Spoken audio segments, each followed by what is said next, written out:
Hello, welcome to Board Game Bonkers. I'm JC, and today we're going to take a look at my top 10 board games from Board Game Geeks 101 to 400. So let's get to battle in just a minute. Before we do that, please do consider subscribing to the channel, especially the 90% of you that watch my videos and aren't subscribed. It's free, it doesn't cost you anything. If you're on TV, just press up or down and the options will come up available. And please do give this video a like as well if you enjoy it, because YouTube will recommend it to others. And let us know in the comments down below.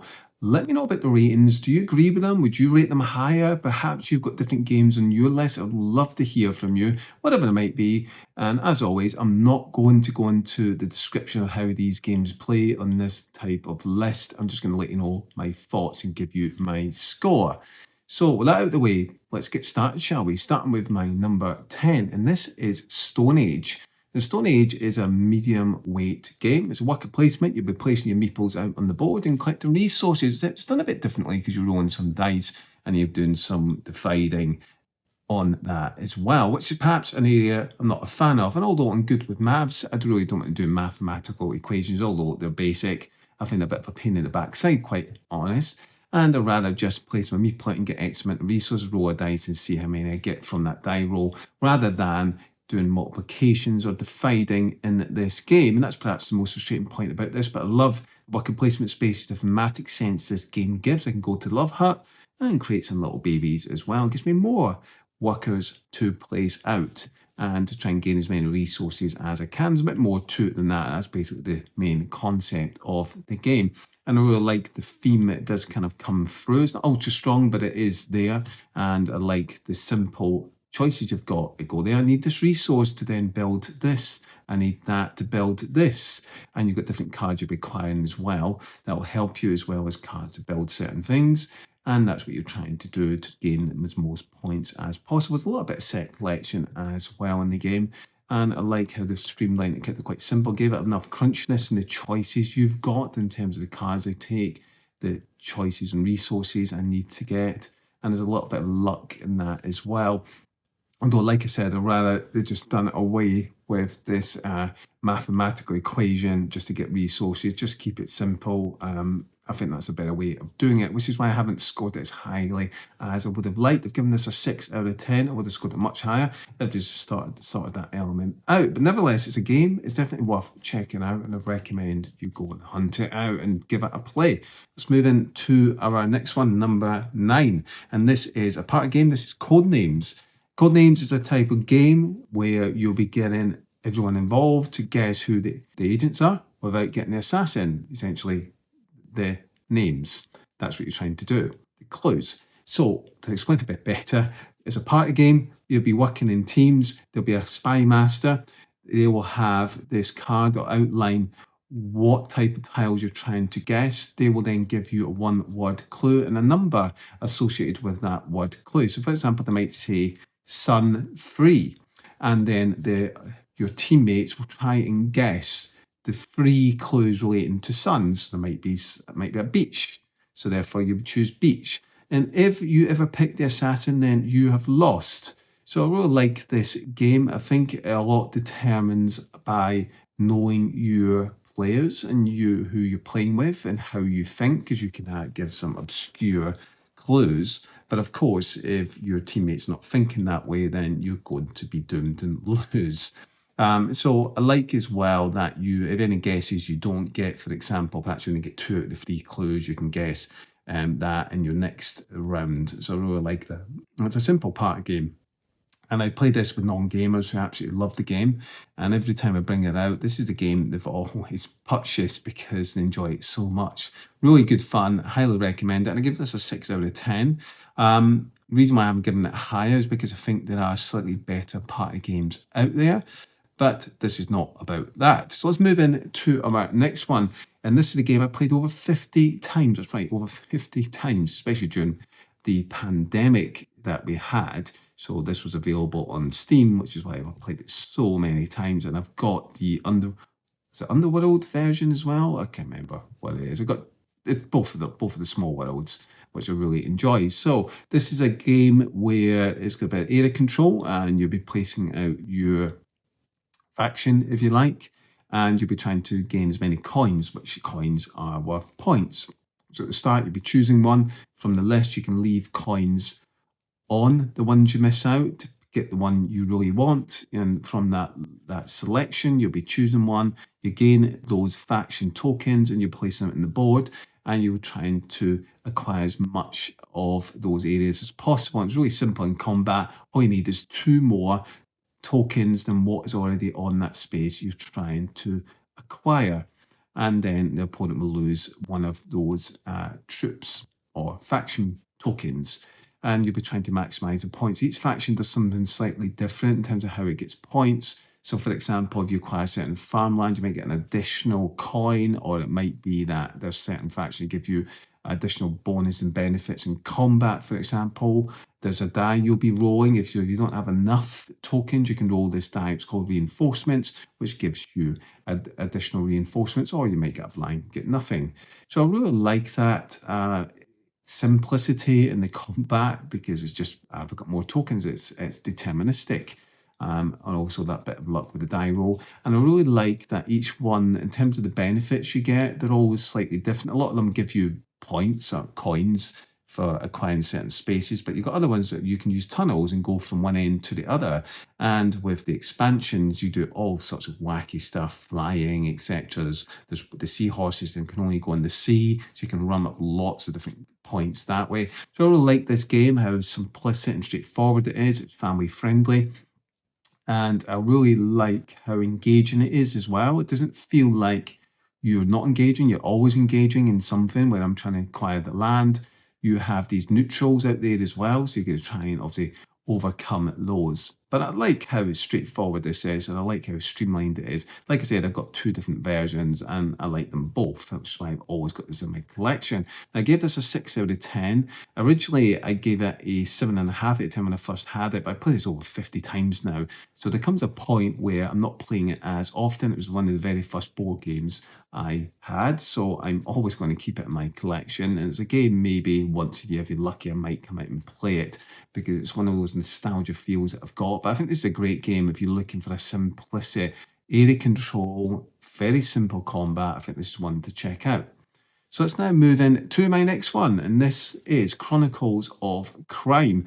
This is quite an interesting game because you're using an app. I'm not a fan of apps, and you'll be scanning these QR codes and it'll give you information, and you're trying to connect these different crimes. There's certain crimes and there's a connection with them all, and you're trying to find out what that connection is. Don't give too much away in the element of surprise, but you'll have cards laid out. You'll scan the QR code. They might introduce new witnesses to be put out into the board, and you're trying to piece together these clues. I have to say I much prefer having a notepad and taking my notes down rather than having it in an app. It's, I find that a little bit frustrating. And you can have auto scanning as well. You don't have to keep pressing the button.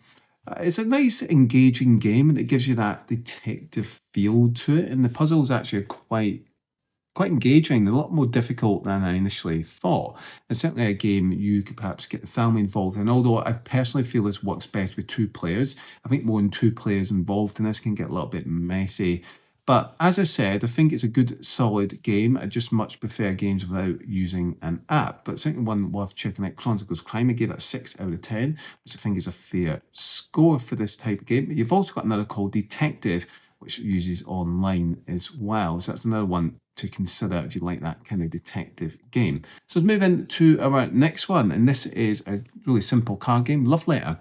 Love Letter is a simple game where you'll be having a card in your hand and you'll draw a card, and then you'll play a card against an opponent, and those cards do different things, and you've got certain number of cards with certain types in the deck as well, and each one does something different. So for example, the guess lets you guess what the opponent might have. As long as there's not a guess card, there's another card that lets you swap your hand with another. There's another card that lets you have a look at an opponent's card. So all do different things, and you're trying to get the opponent to discard their card they've got in their hand. To do so, they're out of the round, and you're trying to acquire these love cubes. It should have been hearts, but they're cubes, and that's gaining the affection of the princess. And what you're doing each round is just keep going and following that through. Draw a card, play a card, draw a card, play a card. It's really simple, but I like how there's an element of tactics in this, but also quite a lot of luck in it as well. But I like how simple and straightforward it is. I do feel it plays on way too long with more player counts. So what we tend to do is half the number of cubes you need to get. That keeps it down to probably the 20-minute mark. But if you put me all the cubes, I think it just takes far too long. It ends up taking almost an hour to play, which is too long. But you just have the cubes and it plays in that 20-minute time frame. Definitely a game I'd recommend. It's small compact. You can compact, and you can take it anywhere you like. Let's move in to our next one. And this is a almost find where's Wally type of game, micro macro. So this is a game, a big sprawling map, and you'll have these crime cards and you're trying to discover what the crime is. So essentially you flip over a card, it'll tell you what you could try and find, and you're going to work in backward sequence and then work out the previous steps that person took to try and find out what happened, why, where, and how. And then you'll solve the crime. It's really simple, and I think they've done a good job with this because there's so many crimes on this map. It's quite funny. But it does feel, after a while, when you've gone through about 6 or 7 of these cases, it does feel a bit samey, and I think then that excitement goes. But it's certainly a great game to get family involved and kids involved, although we did find that after a while they got a bit frustrated with finding what they were looking for at times and got a little bit bored. So I think it's a game maybe you bring out for 20, 30 minutes and then maybe put it away and bring it back out again. So that's definitely a game if you want to get family involved in. One, it's a little bit unique in terms of what they're trying to do here. Micro Macro, check it out. I gave it a 6.5 out of 10. And maybe now I give the score a bit less. I've played it so many times. But it's not a game I'd bring out and play all the other series. I just wouldn't. One is sufficient. So let's move into our next one, and this is a classic. I really like this. This is Pandemic.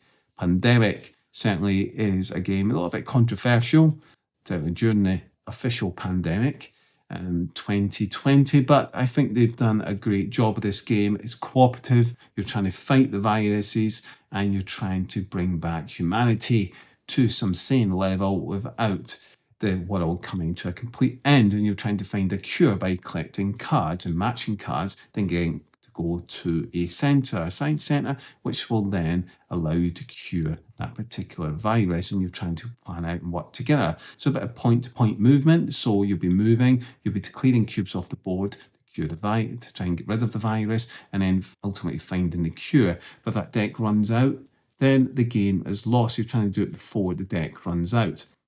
I really like this game, but it does have the alpha syndrome where the one player will try and dominate and tell other players what to do. So you just need to agree at the start of the game, perhaps each round, one player is the lead player and they have the final say, but ultimately the players' turn is, it's their choice and what they do, and that should be respected. As long as you agree that with a group, I think you'll be fine. And I think ultimately you just need to try and avoid that. It's a great game. I really do enjoy it. One I would definitely recommend to have in your collection. You haven't tried it or played it, and it's one that is good for the family as well to bring out. Although the theme can feel a little bit doom and gloom if perhaps you've had a loss of a loved one during the pandemic. Officially, it's one you want to be keeping away from, but one I would recommend to try out. Now, given this a 6.5, I think it's a great game. I think they've done a good job with it, and the reason why it's so high up in Board Game Geek's list, because it's still a good, solid game. So let's move into our next one. This is another classic. It's a deck building game. This is Dominion. Now, Dominion is one of those it was the very first deck building game that had come out. And it doesn't mean it was the first game that had deck building. It was the first official deck building game. And it's really simple. You have these 10 stacks of cards. You'll be taking a card and you'll be spending coins to acquire those cards and you're building up the deck. You can do lots of chain actions. So this card then allows you to draw new cards and then allows you to do this, to do that. So I love that about the game. And you're trying to acquire these point cards which clog up your deck. But the thinking is, when do I take those cards? Because I leave it too late, my opponent's getting lots of points. But of course, it's going to clog up my deck, because they don't do anything. They're only worth points at the end of the game. So you're trying to figure that out. So I really like that, and I like how simple and streamlined this game is. What makes a game good are the expansions. This is a game where you've got to get the expansions so you have different choices in the decks, because when you play the base game 3 or 4 times, to be honest, it gets a little bit boring. So you need those expansions. It gives you different interest into the game, different ways you have different abilities and what they do, and different expansions do different things, which makes the game much more interesting. And that's what's great about this game. They integrate really well together. It's definitely a game I'd highly recommend. I've given this a 7 out of 10. Although there are other deck building games I think are better than this. Maybe I'll do a video on that. Let me know in the comments down below if you want me to do a top 6 on deck building games. Let's move in to our next one. This is another classic. Not in the theme here. It's another classic. This is Pillars of the Earth. I absolutely love this game. I think this is a great worker placement game. Brilliant. So you're going to have these cards at the start of the round, and these cards you'll be drafting, you'll be taking a card. They give you different abilities, and you'll be going out placing workers out into the areas to gather resources. And you'll be doing it in order. And that's what I like about this board. It's got a specific order and when you resolve each of those, because how you resolve them, when you resolve them does matter. I really like that. And the cards you acquire as well give you different abilities. Some are slightly more powerful than others. And through the rounds, there are more powerful cards come out. And they might, for example, let you exchange resources for points or resources for this that give you points. So the different cards do different things and have slightly different abilities. And I like that. I like the theme of this. It does feel it is there, but not in a huge amount of strength. And what's a little bit weird is the timer is essentially this cathedral you're building, which really doesn't look much like a cathedral as such, but these big blocks, and it's a little bit gimmicky, but that is your timer essentially. Once that's built, then, and quite frankly, it doesn't really do anything apart from act as a timer. But I do like the worker placement element, lots of choice, lots of different worker placement spots.